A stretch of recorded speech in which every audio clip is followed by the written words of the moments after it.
but I'm not sure if these Hydralisks are going to decide to move in, as 5 photon cannons is a lot to deal with.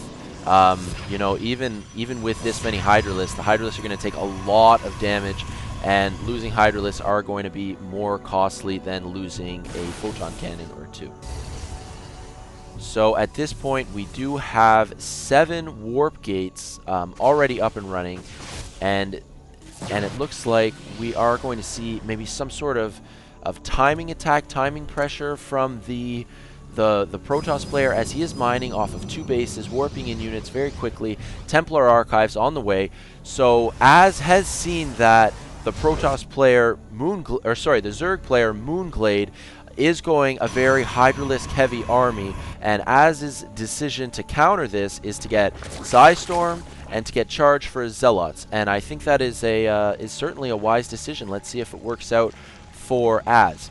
Changeling on his way gets one-shotted by the photon cannon, and yeah, quite an interesting wall, and you do not see Protoss players wall in like this very often. It takes so many structures to wall in using this way, but I mean, he was able to hold off that early Hydralisk pressure. He did lose 1 warp gate and a forge, but we'll see if that proves to be, you know, really detrimental. Excuse me. So these Hydralisks just taking up map control. They are camping out just outside the choke point to Az's base. Always good to have map control. I mean, that's a pretty obvious point, but let's just, I mean, look at mOOnGLaDe. He does have purple spew all over the map, and I mean, Az is relatively confined to his base right now, as he is getting a number of High Templars right now. He's got about 5 High Templars in the mix, along with a lot of Zealots, and I mean, pretty diverse army though. Stalkers, sentries in the mix as well. So let's see how this unit composition is able to handle these Hydralisks, because I mean the Zerg player just does not have a very diverse army, and it looks like there's going to be a big engagement here. These Hydralisks are trying to get a good concave, going to try to take a lot of do a lot of damage, but these Psystorms very effective against Hydralisks, and just sort of a quick exchange there, sort of testing the waters for the Protoss player, as Az is falling back now, and it looks like mOOnGLaDe is moving in with his Hydralisk, but no, he turns around, turned away by the photon cannons at the front wall.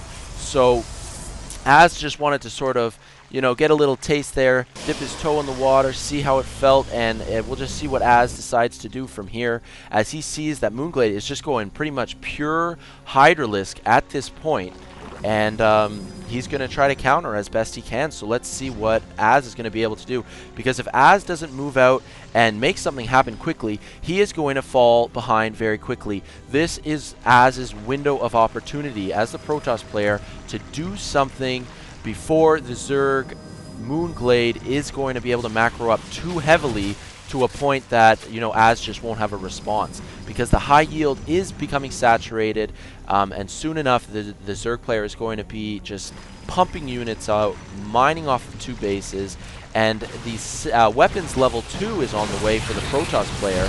So we'll see if he waits for weapons level 2 to finish, and he'll move out. He's got so many High Templars. Look at the energy for these High Templars. They all have above 75 energy, and that is 10 High Templars. So Az is going to have 10 Psystorms or more even at his disposal to deal with these Hydralisks, along with so many Stalkers and Zealots, charge lots. And here we go, big engagement. These Hydralisks trying to get in good position. Not all the Hydralisks are able to attack. He needs to get a good concave. And excellent storms, though. 2 storms already. And let's see what is going to happen here as another 2, 3 storms going down, whittling down this Hydralisk army very quickly. These Hydralisks are just melting away to these Psystorms, and so many Psystorms, and then Stalkers in the mix to back it up with a few Zealots out front, and Az is warped in a 5, 6 more Zealots and more High Templars on the way. So this is really, I mean, a big turnaround here, as Az is now moving into the Protoss, or sorry, the Zerg player's base, and he is, if mOOnGLaDe is not careful, Az is going to take out his natural expansion.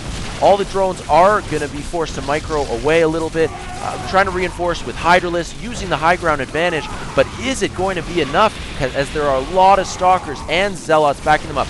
Archon warping into play, and this natural expansion has effectively been cut out. There is no mining going on here right now, And is this hatchery? No, he's not going to take out the hatchery. He is moving straight into the main base, running straight into the heart of the swarm here. And what is he going to focus down first? Is he going to go for the production structures? Yes, it does. This Roach Warren is going to fall. The Hydralisks have popped, and to mOOnGLaDe's astonishment, he is going to have to GG out of it, as it is all over. mOOnGLaDe, I mean, look how many minerals mOOnGLaDe has right now. 2,400 with only 82 gas. That is a big mistake. I don't think he should have focused so heavily on Hydralisks. If mOOnGLaDe had gotten many more Roaches and mixed up Roach Hydra, he would have a much better balance of, I mean, this ridiculous mineral surplus that he's stuck with right now.